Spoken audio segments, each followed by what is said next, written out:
صلى الله عليك يا مولاي يا رسول الله،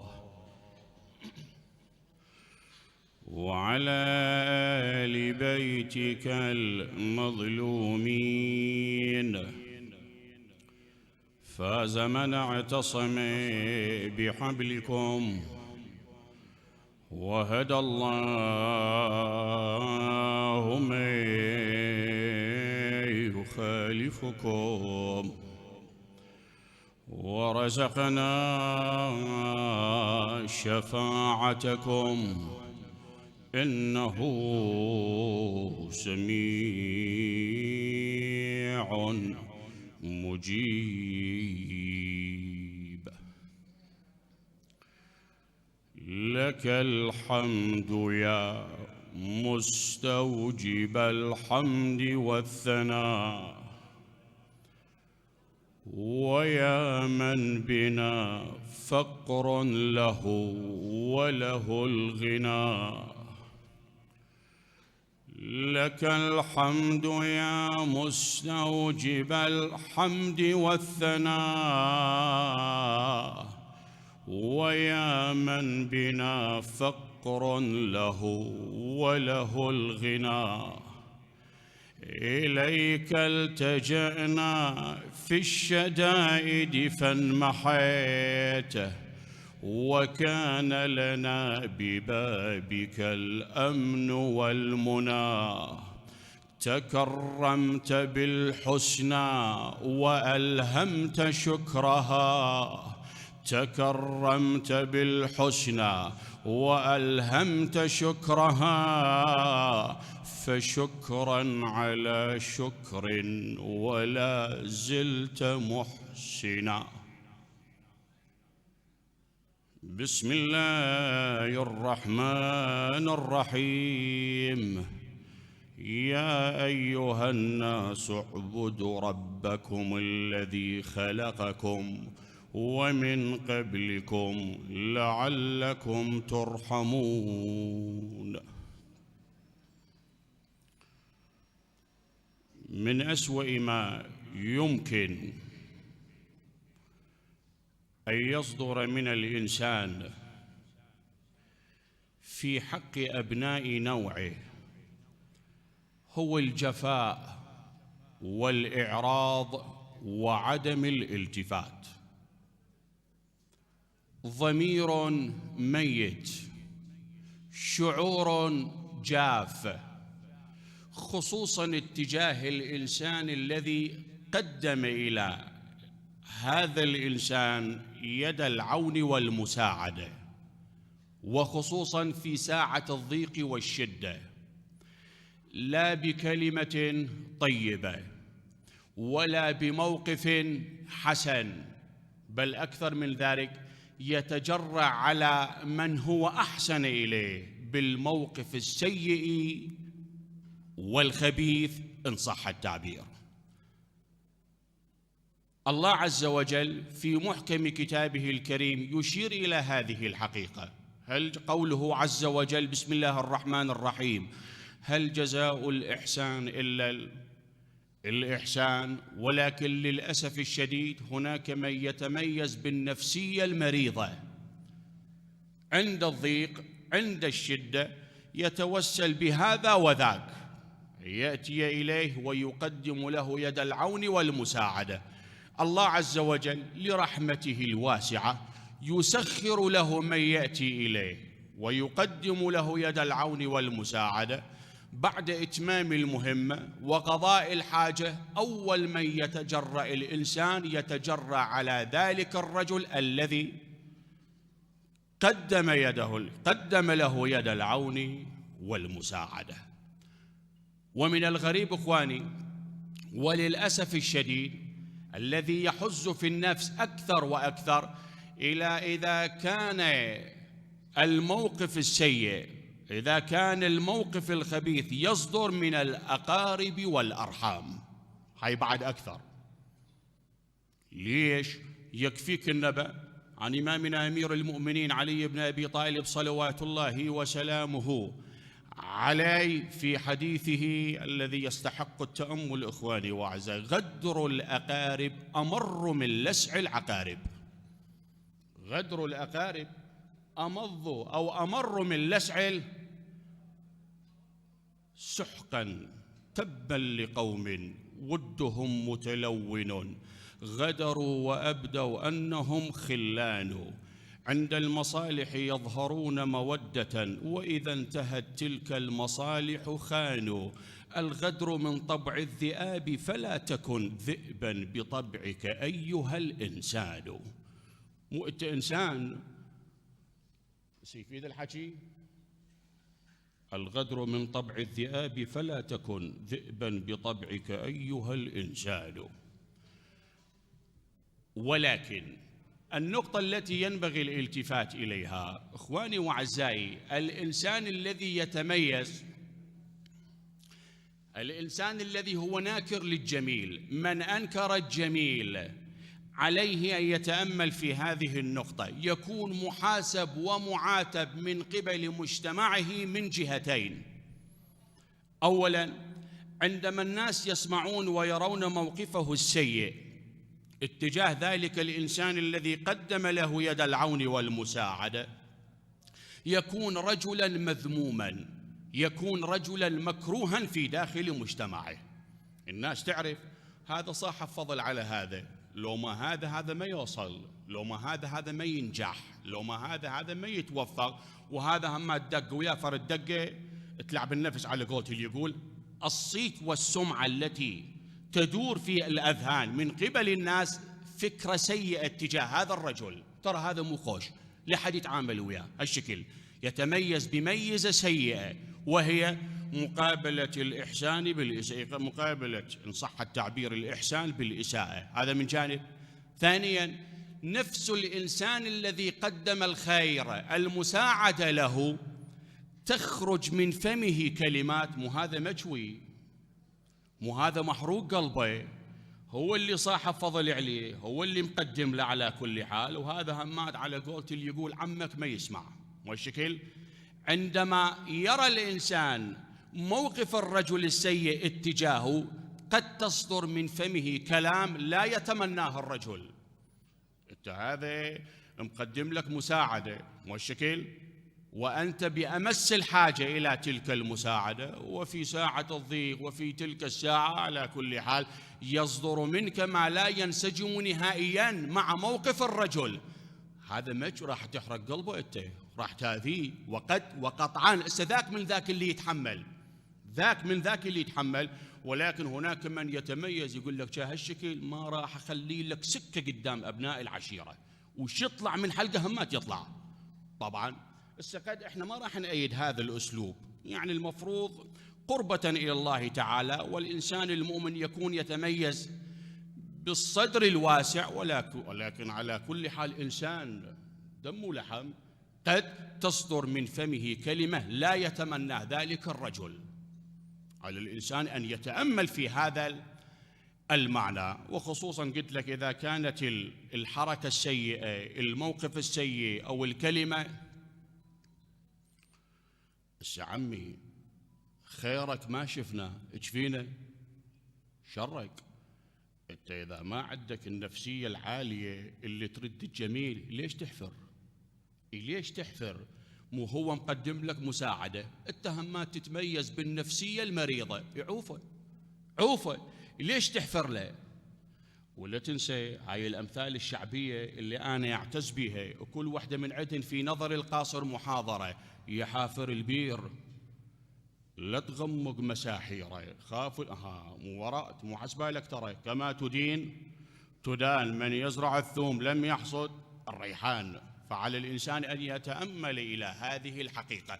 إذن إخواني هذا الكلام متداول، وهي ترى شيء متداول من للأسف الشديد من عهد الأنبياء والأولياء والأوصياء. أنت تدري أبو حسين أمير المؤمنين علي بن أبي طالب سلام الله عليه كون ناس، كونهم سواهم أوادم، وإذا بهؤلاء يقفون إلى بوجه إمامنا علي بن أبي طالب سلام الله عليه. فهي ظاهرة سيئة إخواني مدى العصور والدهور.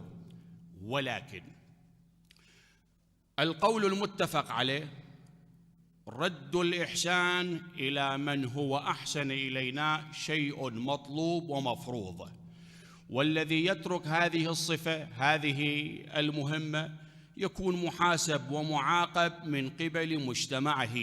وفي نظر القاصر لا أحد يختلف في هذا الكلام.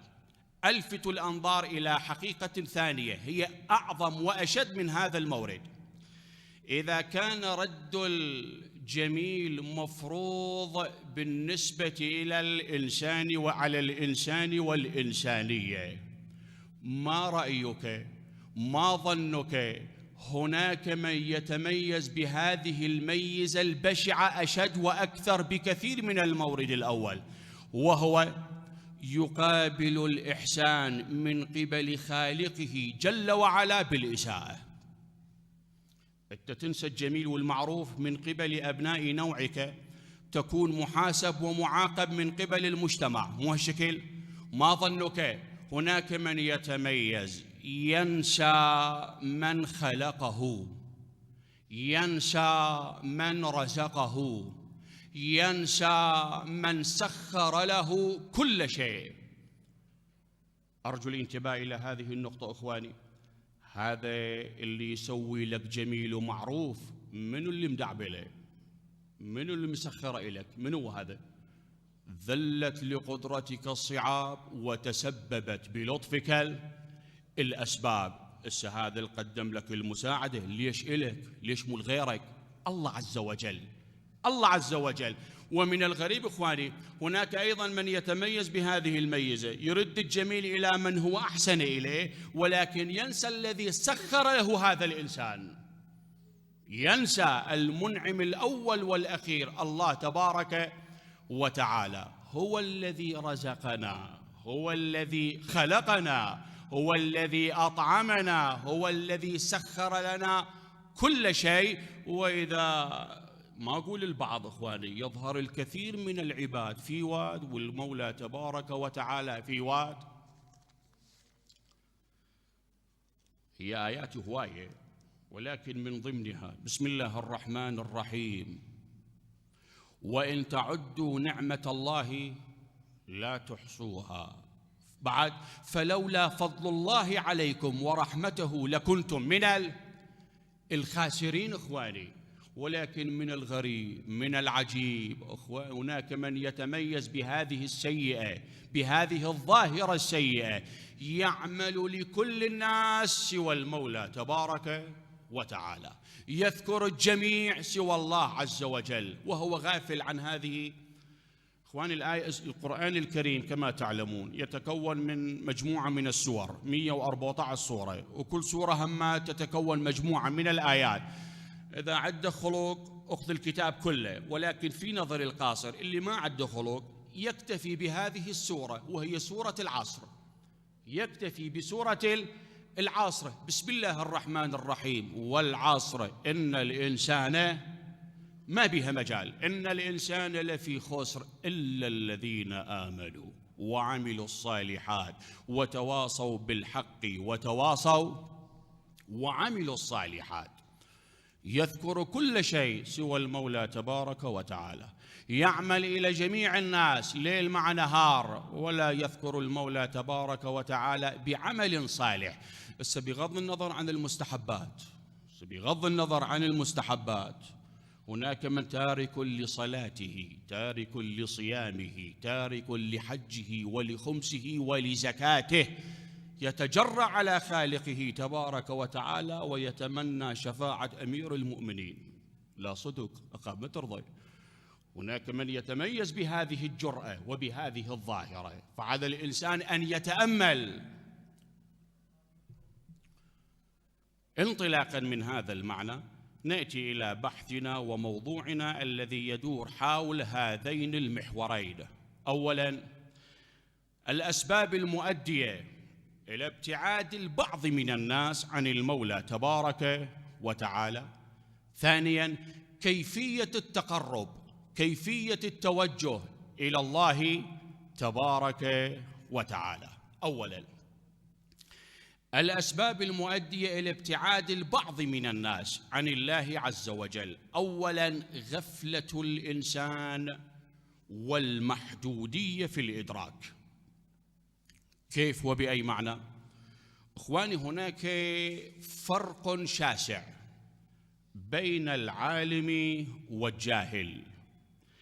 العالم يتأمل، العالم يفكر ويرتب على تفكيره الأثر الإيجابي، بخلاف الإنسان الجاهل، لا، يدخل إلى دار الدنيا ويخرج منها وكأن لم يكن شيء، على قولة اللي يقول بسطول كل شيء ماكو.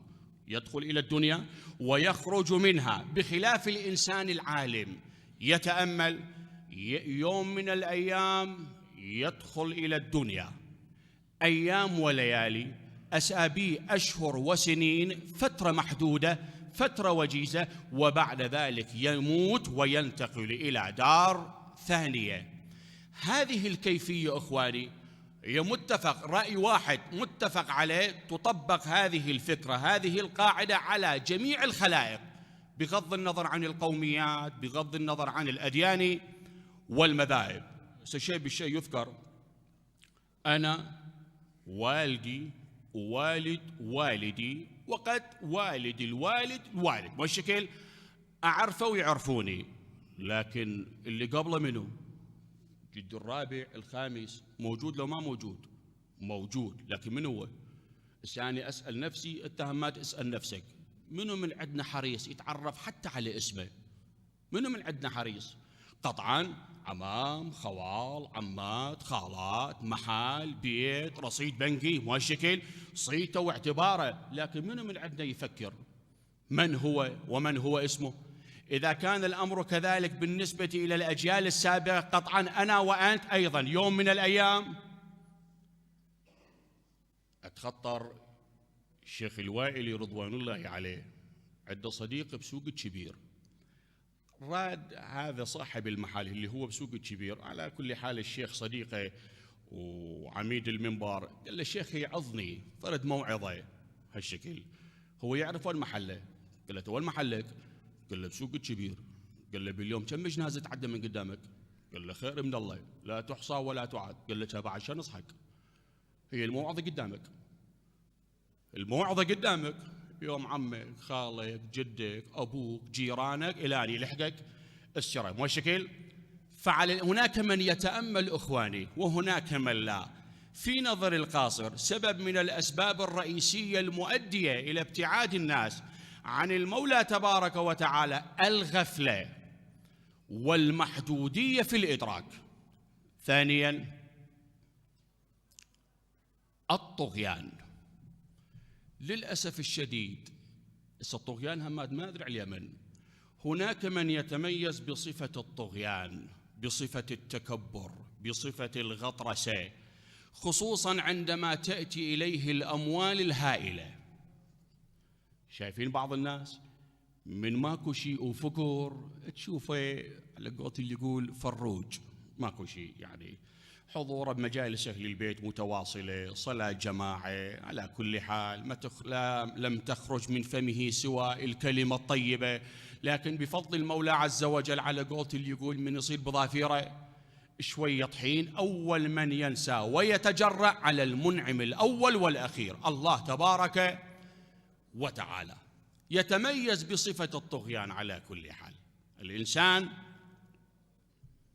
للنفس، البعض إخواني لو خليت قلبت، هناك من يتميز بهذه الصفة، صفة الطغيان التي تدفعه خصوصا عندما يملك أو يمتلك الأموال إذا كانت هائلة. خصوصا أنت ما تفكر الأموال من اجت، مو أمس فقر، ما تفكر الأموال من أين أتت، من فضل المولى تبارك وتعالى. تشبيك يا عمي، شو بعض الناس لما ماكو شيء مثل ما قلت لك شوفه طبيعي، لكن لما تأتي إليه الأموال الهائلة شوفه لا يعرف يمشي، لا يعرف يقعد، لا يعرف يحكي، يضيع كلمة، ما أدري ايش بيه هالشكل.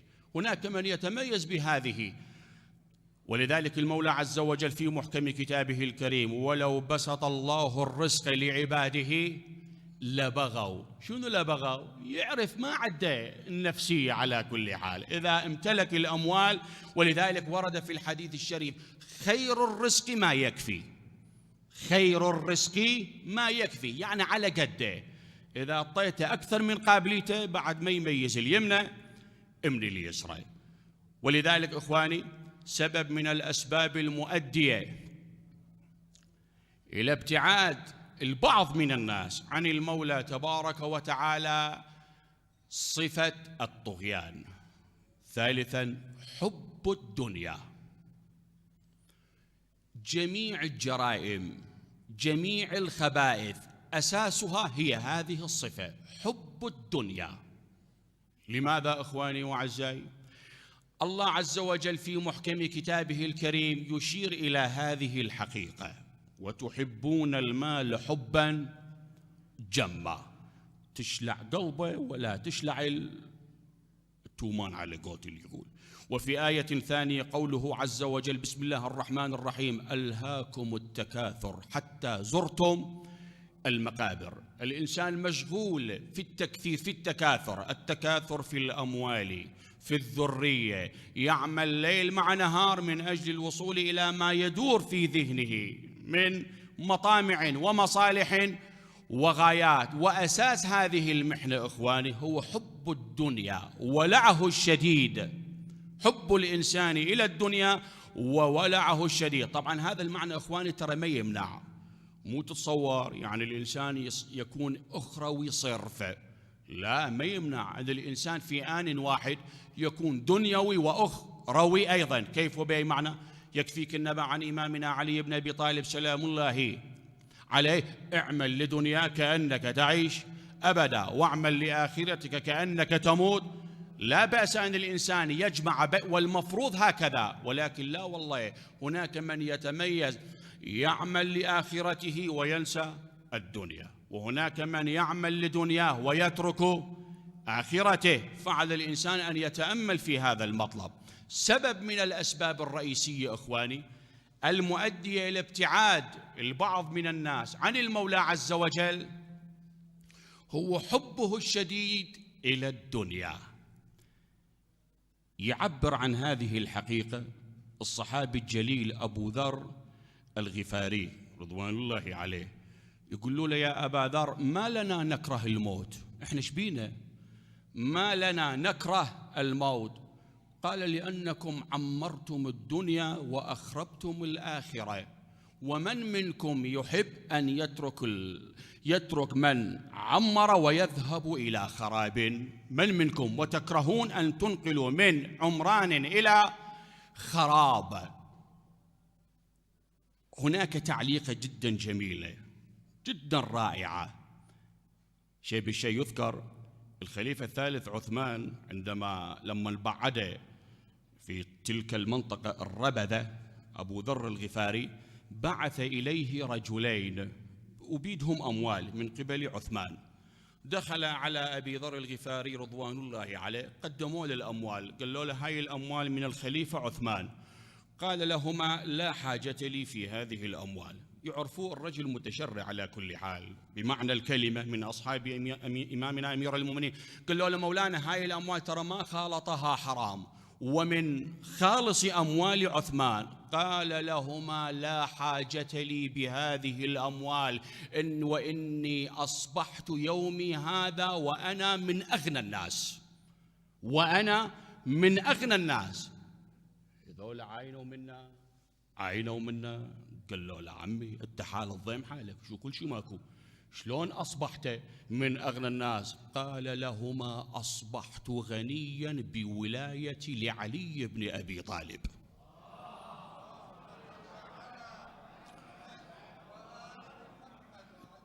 تستحق الصلوات كانت بعد وحده.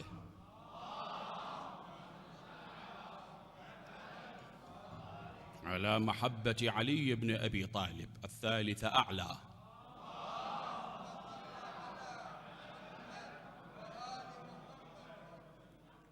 أصبحت غنيا بولايتي لأمير المؤمنين، والله على رأسي علي بن أبي طالب.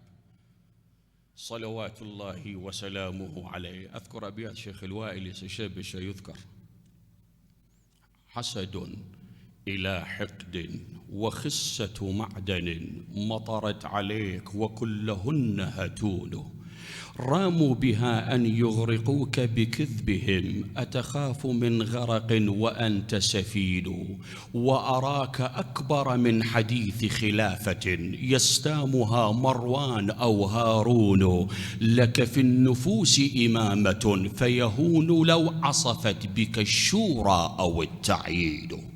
علي بن أبي طالب أرادته السماء صلوات الله وسلامه عليه، فسبب من الأسباب الرئيسية المؤدية بس قاعد تقول لي معقول لهالدرجة؟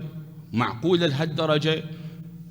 قاتل الحسين صلوات الله وسلامه عليه يدخل على الطاغية، شو يقول له؟ شوف الحكي باوع، شوف حب الدنيا، لا تستغرب مولاي. يقول له: املأ ركابي فضة أم ذهبا، املأ ركابي فضة أم ذهبا. يا أنت شو مسوي حتى نملأ ركابك فضة أم ذهبا؟ قال: لقتلت خير الناس أما وأبا. حاشا لسيد الشهداء، لمولاتنا الزهراء، لمولانا أمير المؤمنين، شو يقول له هو؟ يقول له: قتلت شرا. المفروض شو يقول له؟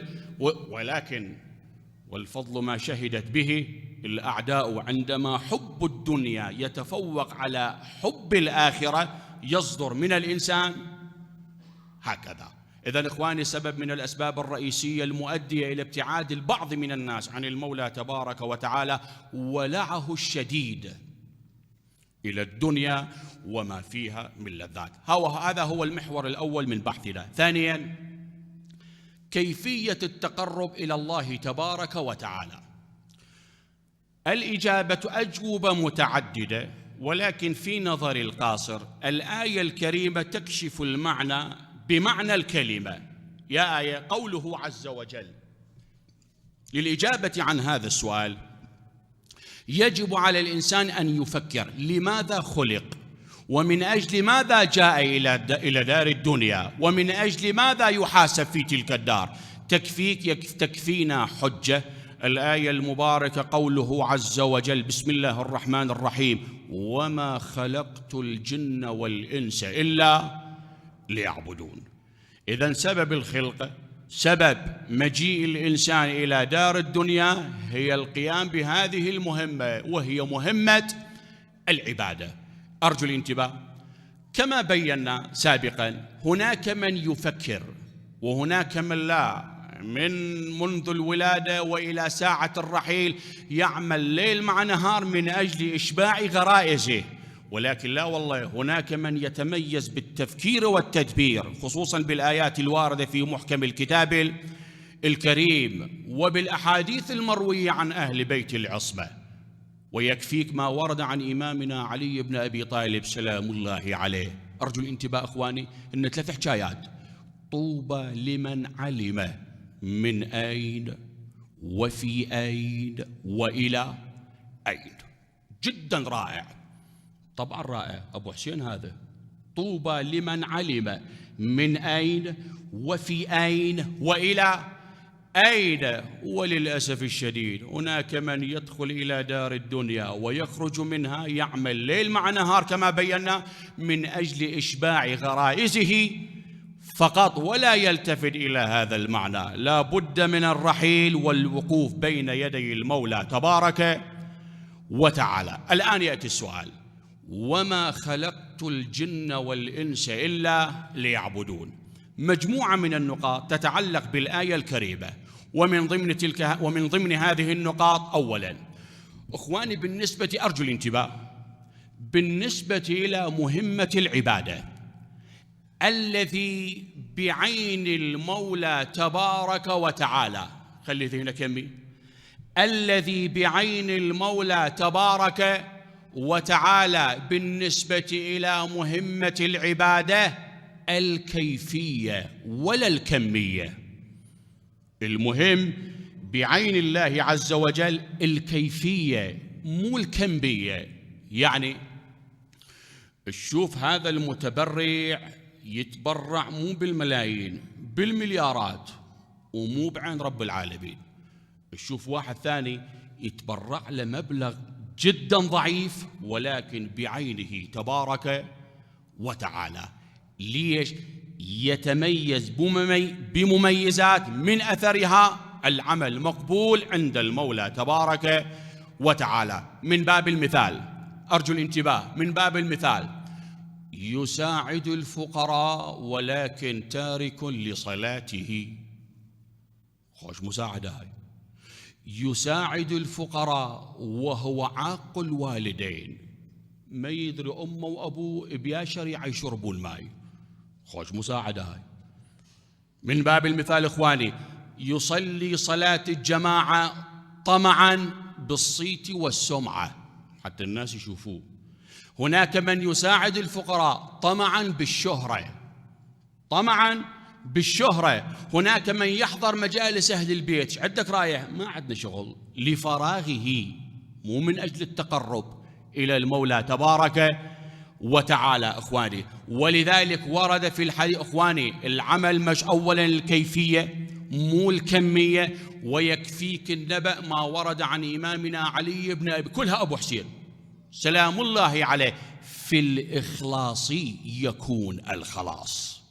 أنت مو تخلص نفسك، مو تطلب للجنة، في الإخلاص يكون الخلاص. إذا عندك إخلاص فالعمل مقبول وإن كان قليلا. مو مهم الكمية، المهم الكيفية بعين المولى تبارك وتعالى. أبو حسين وعياله إيش قدموا للمسكين والفقير واليتيم؟ إيش قدموا لهم؟ ويطعمون الطعام على حبه مسكينا ويتيما وأسيرا. الحكي مو هنا، مو يم المقدار، إيش كثر ما كان، إنما نطعمكم لوجه الله لا نريد منكم جزاء ولا شكورا. إذن النقطة الأول الابتدائية إخواني، النقطة الأولى على الإنسان أن يتأمل ما بعين المولى عز وجل، مو الكمية وإنما الكيفية. ويجب يكون العمل ممزوج بالإخلاص الكامل لوجهه فقط وفقط وفقط. وأخيرا إخواني وأعزائي، الآية الكريمة شو تقول؟ وما خلقت الجن والإنس إلا ليعبدون. مضمون الآية يشير إلى هذه الحقيقة، أن المفروض على الإنسان والمطلوب منه أن يكون في حالة الطاعة والعبادة ليل مع نهار. والشكل وما خلقت الجن والإنس إلا ليعبدون، يعني تكون 24 ساعة في حالة عبادة. يأتي السؤال، هذا يتعارض مع واقع الحياة. شلون يعني؟ الإنسان مبتلي، يعني كما تعلمون، يبحث عن عمل، عن لقمة عيش له ولأفراد العائلة. مدة قلة الاختصار مدة الفرائض، بعد نفسية الإنسان همات ما تسمح، نفسية الإنسان همات ما تسمح أن يكون ليل مع نهار في حالة عبادة، بالإضافة إلى المناسبات، الأزمات التي يصطدم بها الإنسان. فكيف نجمع هذا مع مضمون الآية الكريمة؟ إخواني، هذا السؤال في محله ووجيه، في محله ووجيه، ولكن أيضا نابع من عدم المعرفة، عدم معرفة الإنسان. كيف وبأي معنى؟ هناك من يعتقد أن المقصود من العبادة هو القيام بهذه الفرائض: الصلاة والصيام، تلاوة محكم الكتاب الكريم، دعاكم وإلى النهاية. ولكن حقيقة العبادة، أرجو الانتباه، هو هنا حقيقة العبادة كل شيء، كل عمل يكون قربة لوجه الكريم هو من ضمن صفاته، من ضمن الأمور التي تعد في قائمة العبادة. كيف وبأي معنى؟ من باب المثال، الكاد لعياله كالمجاهد في سبيل الله. الكاد لعياله كالمجاهد في سبيل الله. الجهاد عبادة. والشكل الكلمة الطيبة اللي البعض ما أدري بيهم، لسانه مو لسان كوسرة، الكلمة الطيبة صدقة. لا خرد بها ولا كلمة طيبة، صدقة، والصدقة عبادة، أو ليس كذلك؟ بعد أرجو العبادة 10 أجزاء، 9 جزء منها في طلب الحلال. عبادة لو مو عبادة؟ العبادة 10 أجزاء، 9 منها في طلب الحلال. الذي يبحث عن لقمة حلال له ولأفراد عائلته هو في حالة عبادة. بعد إخواني، ما ورد في الحديث الشريف عن النبي صلى الله عليه وآله: من سر مؤمنا فقد سرني، ومن سرني فقد سر الله. من سر مؤمنا، بس حكاية مساعدة، على كل حال جبرت خاطره بموقف حسن. من سر مؤمنا فقد سرني، ومن سرني فقد سر المولى تبارك وتعالى. بعد إخواني، الحديث الرائع عن نبينا محمد، وكل ما ورد عنه صلى الله عليه وآله روعة. شو يقول النبي؟ أرجو الانتباه: من قضى لأخيه المؤمن حاجة، من قضى لأخيه المؤمن حاجة كان كمن عبد الله دهره. كان كمن عبد الله، مو حوائج، من قضى لأخيه المؤمن حاجة. عندما نتحدث عن قضاء الحوائج تتبادر الأذهان إلى المساعدة المادية. لا، مو بالضرورة تكون مساعدة مادية. هناك مجموعة من الطرق، سواء كانت المساعدة المادية أو المعنوية. من الممكن كما تعلمون: من قضى لأخيه المؤمن حاجة كان كمن عبد الله دهره، استنادا إلى الأحاديث الشريفة. وهناك مجموعة من الآيات، الأحاديث والروايات. النتيجة التي ننتهي إليها: من الممكن إخواني لا يتصور الإنسان العبادة مجرد القيام بهذه الفرائض الواجبة، بل من المقدور والممكن أن يكون الإنسان في كل لحظة من لحظات حياته في حالة طاعة وعبادة. وأخيراً، قول إمامنا الصادق صلوات الله وسلامه عليه، أرجو الانتباه: نفس المهموم لظلمنا تسبيح، وهمه لنا عبادة. أرجو الانتباه: نفس المهموم لنا تسبيح، لظلمنا تسبيح، وهمه لنا عبادة. يسأل السائل: على أي أساس؟ كيف وبأي معنى مجرد نفس المهموم لمظلومية أهل البيت تسبيح، ومجرد هم الإنسان لهم عبادة؟ لماذا؟ كيف وبأي معنى؟ لأنهم سلام الله عليهم أجمعين ظلموا وهم الدعاة إلى الله تبارك وتعالى والأدلاء على مرضاته. بعد ظلموا سلام الله عليهم وقد قدموا جميع ما يملكون من الأموال والأرواح قربة لوجهه الكريم. بعد ظلموا سلام الله عليهم بكيفية نادرة ومروعة. ظلموا سلام الله عليهم بكيفية نادرة ومروعة. ولهذه الأسباب قال إمامنا الصادق سلام الله عليه: نفس المهموم لظلمنا تسبيح، وهمه لنا عبادة. ويكفيك النبأ ما جرى في واقعة عاشوراء. يكفيك النبأ ما جرى في واقعة عاشوراء. رأس سيد شباب أهل الجنة على رمح طويل يدار من بلد إلى بلد. يكفيك النبأ رأس الحسين سلام الله عليه على رمح طويل يدار من بلد إلى بلد، ومن حوله مجموعة من الأرامل والأيتام، وفي المقدمة مولاتنا عقيلة الطالبيين زينب، مولاتنا زينب صلوات الله وسلامه عليها. قف بالطفوف وجد بفيض الأدمع، إن كنت ذا حزن وقلب موجع. يا سعد ساعدني على طول البكاء، وأذل دموعك بين تلك الأربع. لم أنس لا والله زينب إذ مشيت وهي الوقور إليه مشي المسرع، تدعوه والأحزان ملء فؤادها، والطرف يسفح بالدموع هم معي هم معي. أخي ما لك عن بناتك معرضا، والكل منك بمنظر وبمسمعي. أنعم جوابا يا حسين ما ترى، الشمر الخنا بالشوطة اللمض لعي، فأجابها من فوق شائقة الغنا، قضي القضاء بما جرى فاسترجعي. قوم اقعد يا اخويا وشوف حالي، قوم اقعد يا اخويا وشوف حالي، غريب الوحد ولا عندي والي.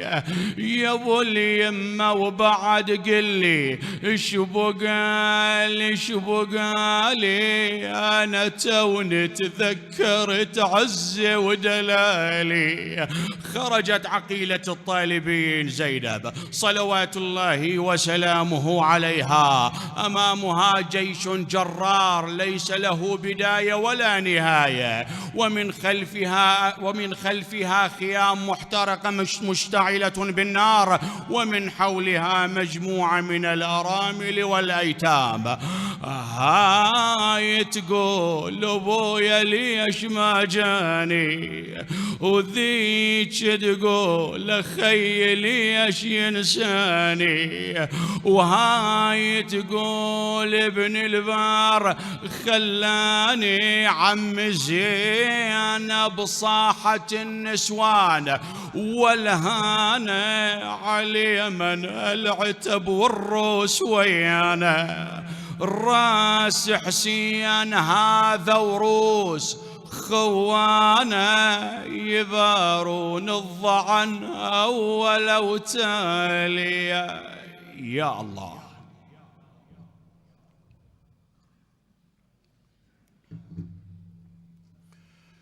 اللهم نسألك وندعوك باسمك العظيم الأعظم يا أرحم الراحمين. إخواني أصحاب حوائج، شفاء مرضى، الآية الكريمة باسم سيد الشهداء وأخته المظلومة زينب سلام الله عليهما 5 مرات جزيتم خيرا. بسم الله الرحمن الرحيم. أما يجيب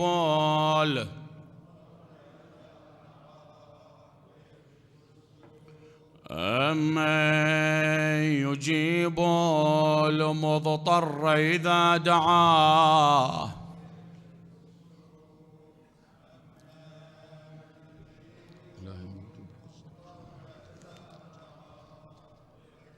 أصحاب الحوائج،